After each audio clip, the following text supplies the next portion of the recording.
Assalamualaikum warahmatullahi wabarakatuh. Perkenalkan, nama saya Nadila Siti Latifah, NPM 0123015. Di sini saya akan menjelaskan cara menghitung NPV menggunakan Microsoft Excel. Sebelum masuk ke rumus atau caranya, saya akan menjelaskan terlebih dahulu apa sih itu NPV. NPV atau Net Present Value merupakan selisih antara pengeluaran dan pemasukan yang telah didiskon dengan menggunakan Social Opportunity Cost of Capital sebagai diskon faktor, atau dengan kata lain merupakan arus kas yang diperkirakan pada masa yang akan datang yang didiskontokan. Nah, di sini terdapat dua cara, yaitu menggunakan pendekatan rumus manual atau menggunakan operasi antar sel. Yang kedua, menggunakan pendekatan fungsi Excel. Yang pertama yaitu pendekatan rumus manual. Di sini saya udah nyiapkan tabelnya. Di tabel pertama ada periode N. Periode N ini adalah periode tahun atau tahun pertama, kedua, ketiga, dan seterusnya. Kemudian tabel kedua ada cash inflow. Cash inflow ini sama juga dengan arus kas masuk. Sedangkan untuk cash outflow adalah sama dengan arus kas keluar. Dan untuk net cash flow adalah sama dengan laba bersih. Dan untuk faktor present value merupakan nanti rumus yang akan dimasukkan dengan tingkat bunganya. Dan present value adalah nanti yang kita carinya. Oke, kita langsung untuk cash inflow berarti kita kosong.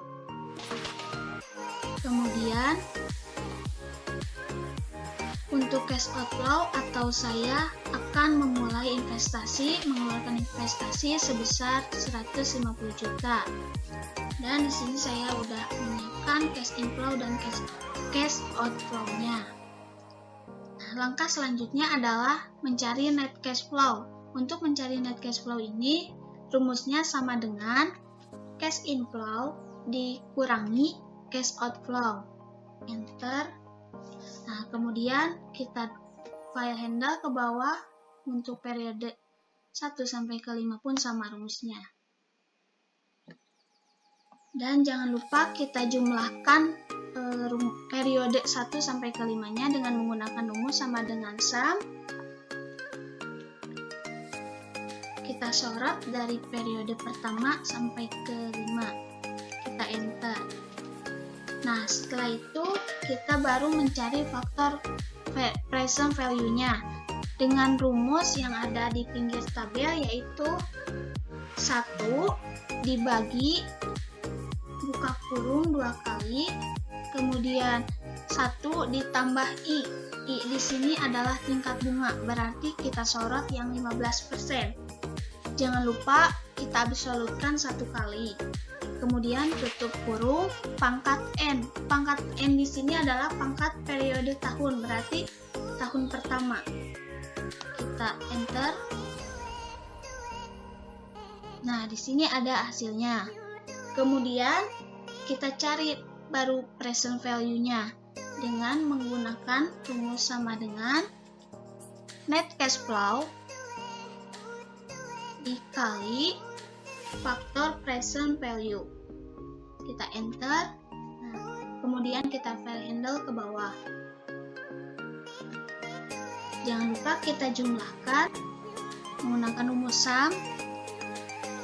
Jumlahkan dari periode pertama sampai ke 5. Nah, di sini baru kita udah tahu NPV-nya. Ini menggunakan rumus manual. Selanjutnya, kalau misalkan kita mau menggunakan rumus pendekatan fungsi Excel, sangat simpel sekali.